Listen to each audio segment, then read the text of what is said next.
Eu queria compartilhar com os irmãos, e quando eu falo compartilhar aqui, é muito bacana. Esses dias eu estava conversando com o Cacá ali, e porque numa das oportunidades que o Cacá teve de trazer a palavra, ele trouxe diversas coisas, mas uma coisa me chamou bastante atenção quando ele falava assim, ele compartilhando a certa pressão que muitas vezes o homem vive de ser provedor da casa. E essa pressão que está, poxa, você tem que se dar bem, você tem que ser um sucesso, ou alguma coisa do tipo. E isso foi muito bacana, muito significativo, porque é uma das poucas vezes que você vê uma pessoa fazer uso da posição do altar, não para pagar de super-homem, mas para expor a sua fraqueza, uma coisa que é comum a todos. Isso é muito significativo, porque quando a gente olha para o Evangelho, Deus encerrou a todos debaixo do pecado, para usar de misericórdia com todos. Então, o local de comunhão, o local da comunidade, não é o local dos aristóis, dos aristocratas, dos melhores.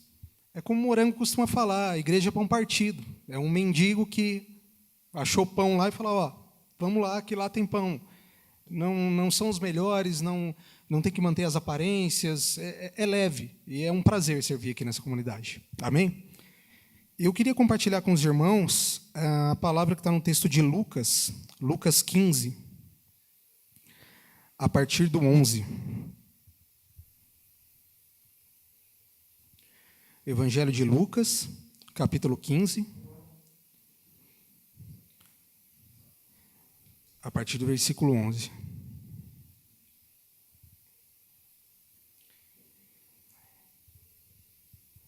E ela, pelo menos a minha versão aqui está semelhante ali, ela inicia assim: E Jesus continuou, um homem tinha 2 filhos. O mais novo reivindicou de seu pai: Pai, dá-me a parte da herança que eu tenho direito. E, consentindo, o pai repartiu sua propriedade entre eles. Não se passou muito tempo, e o filho mais novo reuniu tudo o que tinha, partindo para terras distantes. E lá esbanjou todos os seus bens, vivendo de forma irresponsável. Coincidentemente, após haver gasto tudo o que possuía, abateu-se sobre aquela região uma grande fome, e ele começou a passar muita necessidade. Por esse motivo, foi empregar-se com um dos cidadãos daquela região, que o mandou para o campo a fim de cuidar dos porcos. Ali, chegou a ter vontade de encher o estômago com as vagens das alfarrobeiras, com as quais os porcos eram alimentados. No entanto, ninguém lhe dava absolutamente nada. Foi quando, caindo em si, falou consigo mesmo: Quantos empregados de meu pai têm comida com fartura, e eu aqui morrendo de fome? Levantar-me-ei, tornarei o caminho de volta para o meu pai, e ao chegar lhe confessarei: Pai, pequei contra o céu e contra ti. Não sou mais digno de ser chamado seu filho. Trata-me como um dos seus trabalhadores. E logo em seguida levantou-se e saiu na direção do pai. Vinha caminhando ele ainda distante, quando seu pai o viu, e, pleno de compaixão, correu ao encontro de seu filho, e o abraçou e o beijou. Então o filho lhe declarou: Pai, pequei contra o céu e contra ti. Não sou mais digno de ser chamado teu filho. Entretanto, o pai ordenou aos seus servos: Trazei depressa a melhor roupa, vestiu-o com distinção, ponde-lhe um anel de autoridade e as sandálias de filho. Também trazei o novilho gordo e o preparai.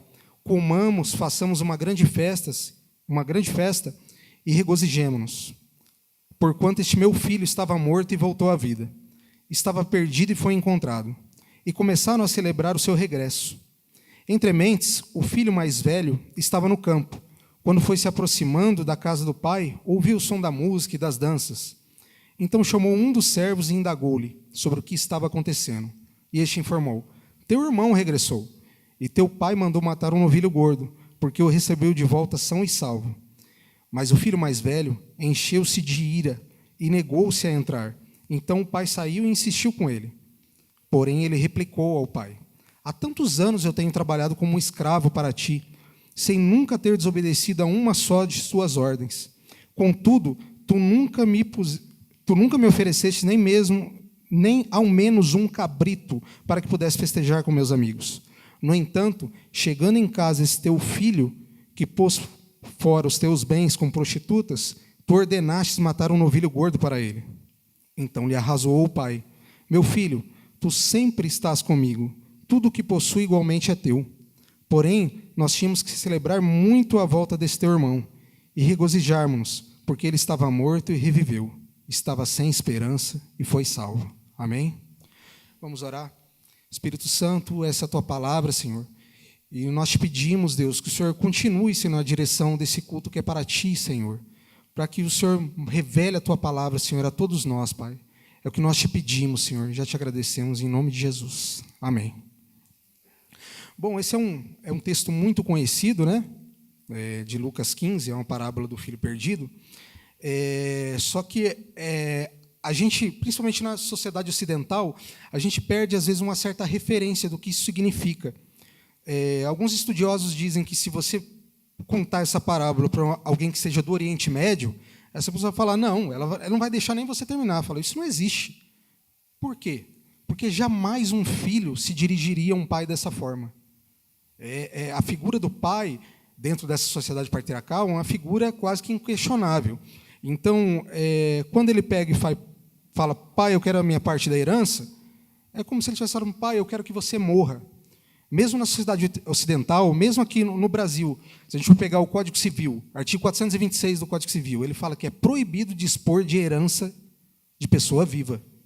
Então, se para a nossa sociedade isso já é um escândalo, para uma sociedade oriental muito mais.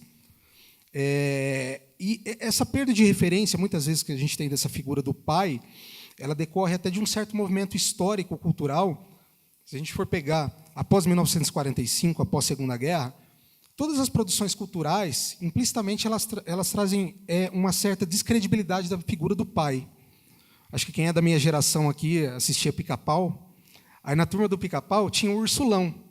E o pai que sempre, o que ele fazia, dava errado, sempre ridicularizado. Tinha os Flintstones, veio os Jetsons, veio os Simpsons, que particularmente eu gosto, mas que mantém essa pegada de descredibilizar a figura do pai.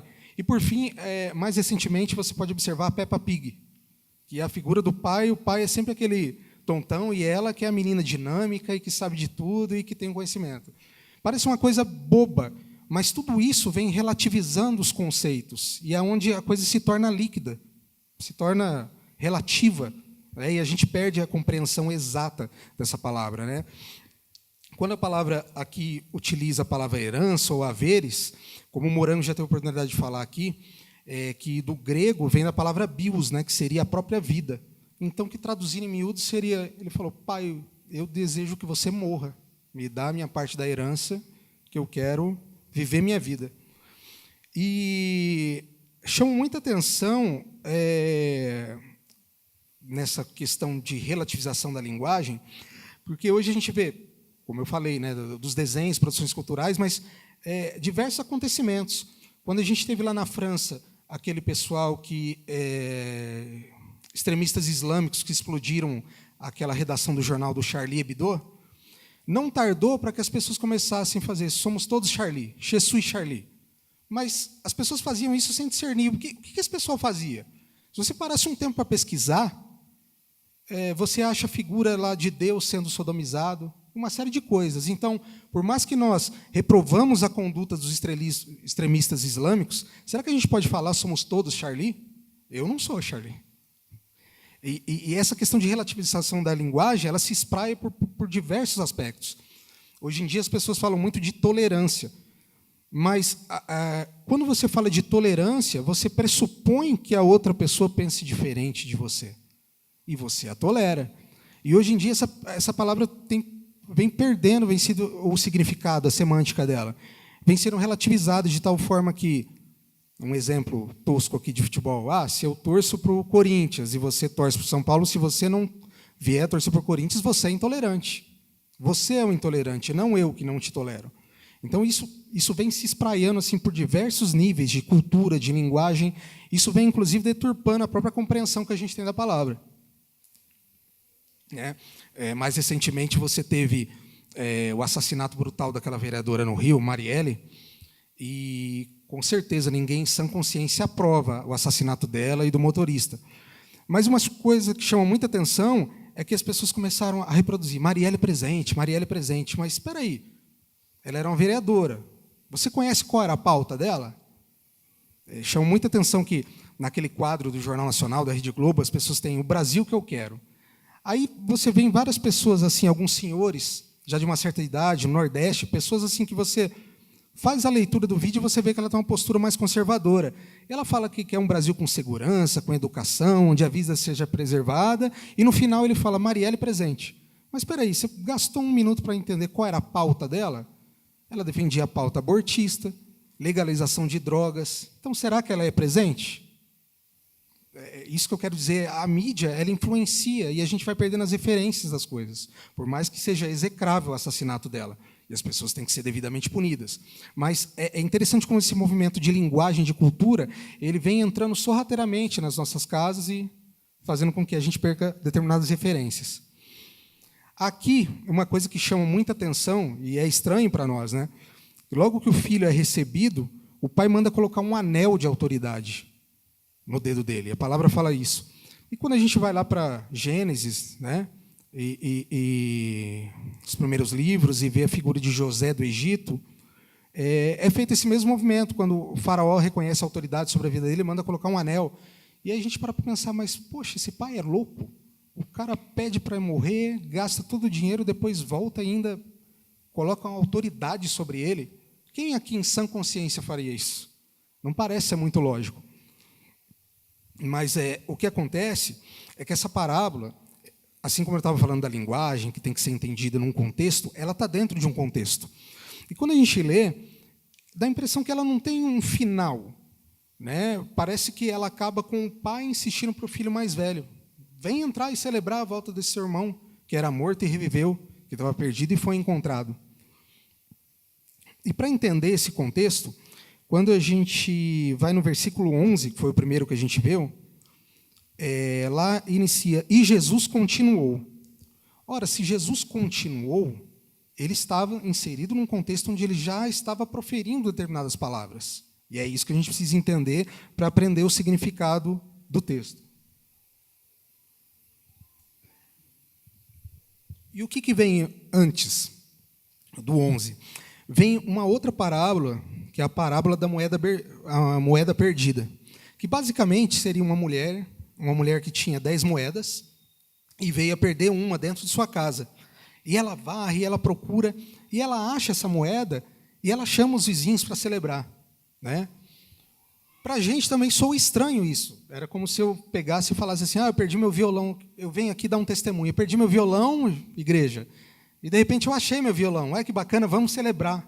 Você fala, você é tonto, você é bobo que é um doce, né? Mais ou menos isso, mas no contexto do Oriente Médio, você tinha, quando a mulher se casava, ela usava o véu com diversas moedas, as dracmas, né, que fala.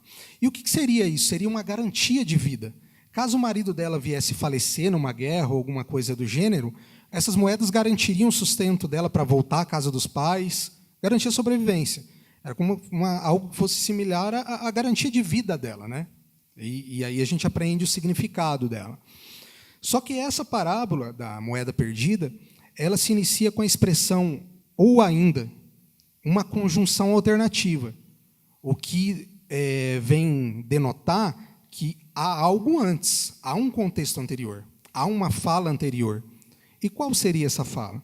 Essa fala está no mesmo texto de Lucas 15 e inicia-se no versículo 3, que é uma outra parábola, que é a parábola da ovelha perdida, né?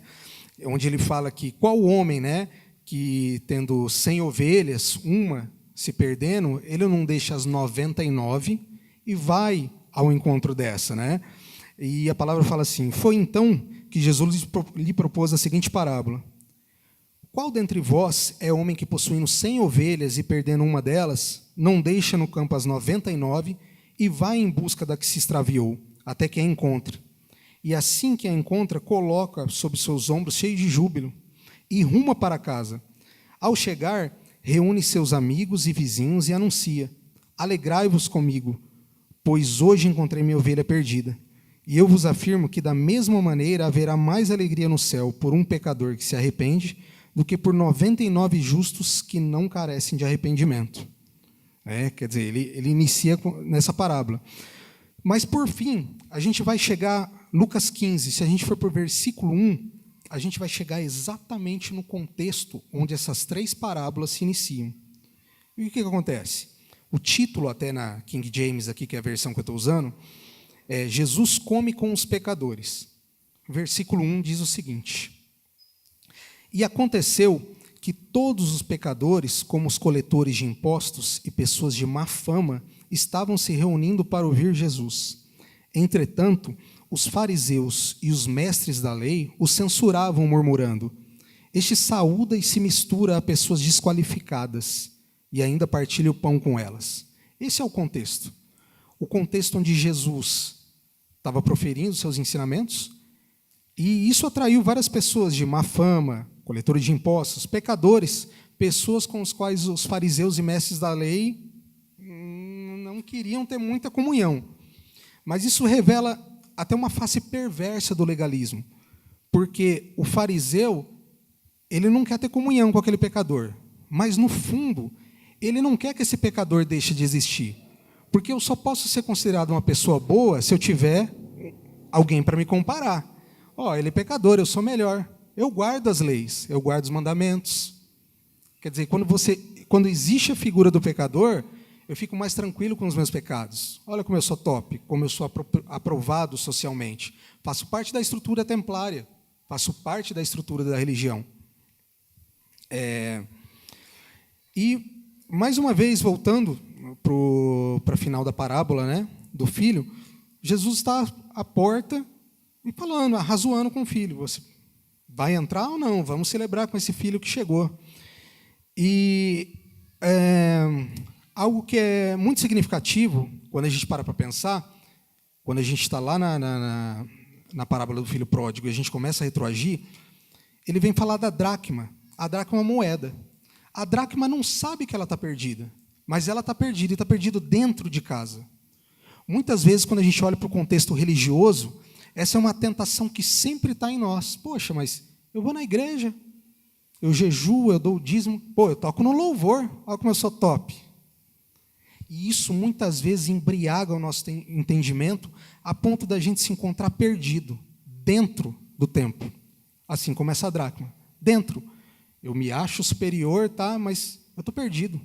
E quando eu falo isso, eu me sinto particularmente muito à vontade, porque quando eu olho para a figura desses 2 filhos, na minha caminhada de vida, eu já vivi esses 2 filhos. E tendo essa experiência do cara que foi, ou do cara que estava perdido dentro, eu posso concluir que o mais difícil de encontrar arrependimento é o que se perde dentro, porque ele se acha melhor. Ele entende que ele acumula direitos, assim como o filho mais velho. Poxa, pai, eu tenho te servido. Olha o que eu faço. Poxa, eu toco no louvor. Poxa, eu ajudo lá na igreja. O senhor tem que me abençoar. Começa as estruturas de barganha. As estruturas onde você vai arrazoar com Deus e coloca a mesa. Você coloca a mesa, eu sou top, eu não traio minha esposa, eu não mato ninguém, eu sou dizimista, ou eu oferto na igreja. Como se isso, porventura, fosse te garantir uma estrutura de barganha, onde você pudesse requerer algo de Deus. E aí reside algo muito interessante, porque, até no nome da nossa comunidade, graça bruta. Por que graça bruta? Porque é uma graça que ela não é lapidada, ela é bruta. E a graça, é pela graça, mas, porém, ela é ofensiva ao ser humano. Porque essa graça é estendida para a salvação de todos, sem com que você tenha que dar algo em troca. Não há nada que você possa fazer para merecê-la. Então, no fundo, principalmente pensando no paradigma do filho que fica, do mais velho, isso é ofensivo. Como é que essa graça pode aceitar esse meu irmão mais novo que foi para o mundo, que aprontou para caramba, né? Se esvaiu com os recursos que eram advindos da divisão da herança, e pode receber um tratamento assim? Tem que haver distinção. Então, essa figura dentro do legalismo do pecador, as pessoas não querem ter comunhão, mas você quer que deixe de existir o pecador? Não, eu não quero, porque, afinal de contas, eu tenho um paradigma que me torna mais top. É onde leva aquela oração de si para si: Senhor, graças te dou, porque não sou como os demais homens, como os pecadores. E aí, logo após, você tem a parábola da ovelha perdida. E essa ovelha, ela não se perdeu dentro, ela se perdeu fora. E o pastor vai em busca dela. Então, as duas palavras anteriores, ela vem trazer a exata significação da palavra do filho pródigo. Você pode se perder dentro da estrutura religiosa, assim como você pode se perder fora. Mas a conclusão é que, perdido dentro ou perdido fora, sempre há um bom Deus que está à procura de cada um e que nos encontra. Estamos nós perdidos dentro ou perdidos fora, amém? Uma coisa que chama atenção também é que muitas vezes, vendo esse texto, a gente fala, poxa, mas isso é justo. O mais velho, olha, o cara ficou lá, olha que top. Só que é muito curioso que no versículo 12 de Lucas 15, ele fala assim, na parte final, e consentindo, o pai repartiu sua propriedade entre eles. Ou seja, o mais velho, ele não criou oposição. E dentro desse contexto, a figura do primogênito, após o pai, ele era a figura de maior respeito. O que se esperava do irmão mais velho? Ele fala assim, o irmão mais novo, ele chegasse e falasse, você está louco? Tipo, cala a boca, falando assim com o pai. E quando o filho fala que até os meus pais eram bem tratados, até os empregados eram bem tratados, tinham alimentos, isso revela um pouco o caráter do pai. Se os empregados recebessem esse tipo de tratamento, o que dirá dos filhos? O que revela um pouco o caráter desse pai. Mas o mais velho, ele não criou oposição. Isso revela um pouco do caráter, até de um Deus que está preocupado não com o que a gente faz, mas qual é a vontade de conduta, o que anima o que a gente faz. É como o Morango muitas vezes costuma dizer aqui, que muitas vezes a nossa bondade é pecado, porque o que interessa é qual é a motivação com que você está fazendo isso. Eu estou ajudando uma pessoa, mas eu quero que todo mundo veja, para mostrar que eu sou top, que eu sou bom. Ou seja, há bondade nisso? Não há bondade. Sendo Deus um Deus que sonda corações, essas questões não podem ser colocadas à mesa para barganhar. É um Deus que não aceita barganha. E, como eu disse, o mais velho recebeu a parte da herança. E aí você tem a figura dos dois irmãos, um que era sincero com os sentimentos politicamente incorretos dele. Ele tinha problemas com o pai. E você tinha o mais velho, que não proferiu uma só palavra, mas ele acabou consentindo com tudo que estava acontecendo ali. E toda essa estrutura de você, eu sirvo na igreja, olha como eu sou top, eu não mato, eu não prostituo, ela tem a capacidade de nos encher de direitos, de tal forma que a gente se acha apto a chegar diante de Deus e trazer isso para uma estrutura de barganha. Mas o que ocorre? O texto de Lucas 19, Lucas capítulo 19, versículo 10, ele diz, porquanto o Filho do Homem veio para buscar e salvar o que estava perdido.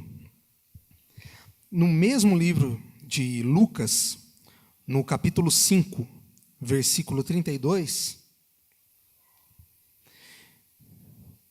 ele diz, eu não vim para convocar os justos, mas sim para chamar os pecadores ao arrependimento.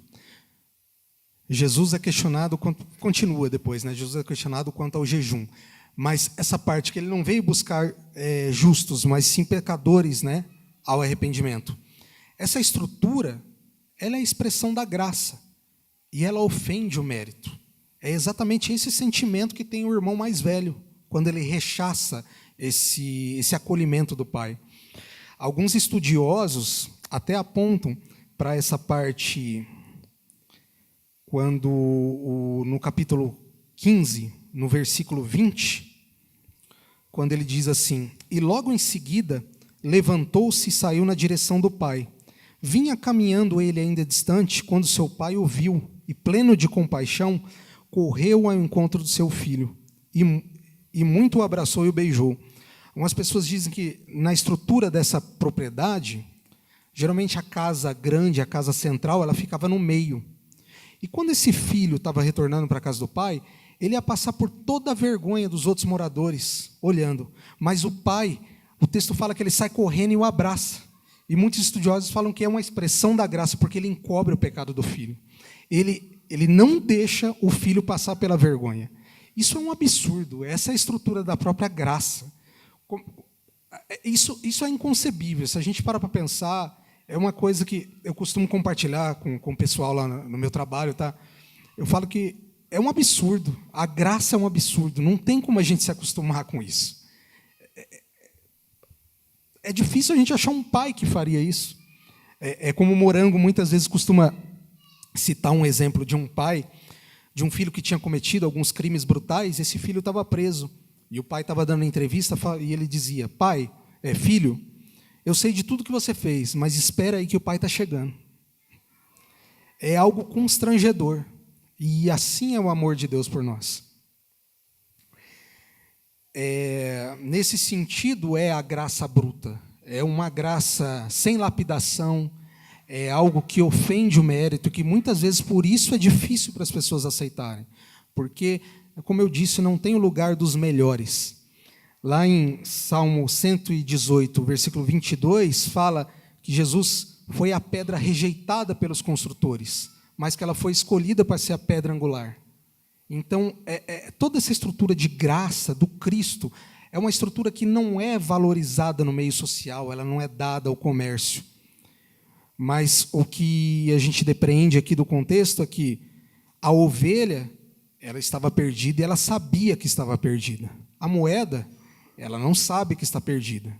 Então, fico alerta, a gente pode estar perdido mesmo dentro da estrutura religiosa? Sim, perfeitamente. Eu confesso que eu já me peguei nessa situação. Eu me achava cheio de direitos. E é tão difícil a gente chegar no fim de si mesmo para receber essa graça, quando você se vê como melhor, como você se vê como um não pecador. E é uma estrutura enganosa e que vai contrariamente à palavra, que diz que Deus encerrou a todos debaixo do pecado para usar de misericórdia com todos. Então, Deus, como está no texto de 1 Pedro 4,8, texto de 1 Pedro 4,8, é dito que Deus é amor, e o amor encobre uma multidão de pecados. Isso é uma expressão do ser de Deus. Se Deus é amor, o amor encobre uma multidão de pecados, é isso que Ele faz por mim, por você, seja dentro, seja fora, todos nós somos carecedores desse amor. E no fundo, essa parábola, ela não é uma parábola sobre o filho pródigo, mas é a parábola sobre um pai amoroso e os seus 2 filhos perdidos. Um dentro e um fora. Amém? Basicamente era isso que eu tinha para compartilhar com a igreja hoje. Então eu peço que nós oremos agora. Senhor, em nome de Jesus, Pai, que o Senhor esteja, Senhor, abençoando, Senhor, o pastor Alexandre, o Roberto, o pastor Mantovani, Senhor, que estão em viagem, Pai, que estão fora pregando a palavra, Pai. Que o Senhor dê uma semana abençoada, Senhor, a todos aqui, Pai. O Senhor nos guarde, Senhor, nos livre, Senhor, de todo mal. E que o Senhor nos conserve, Pai, na caminhada, Senhor.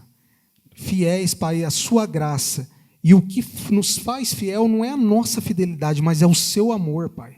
É o seu amor que entra, que adentra no nosso ser e nos sustenta, Pai. Se há alguém fiel nessa história, Pai, é o Senhor.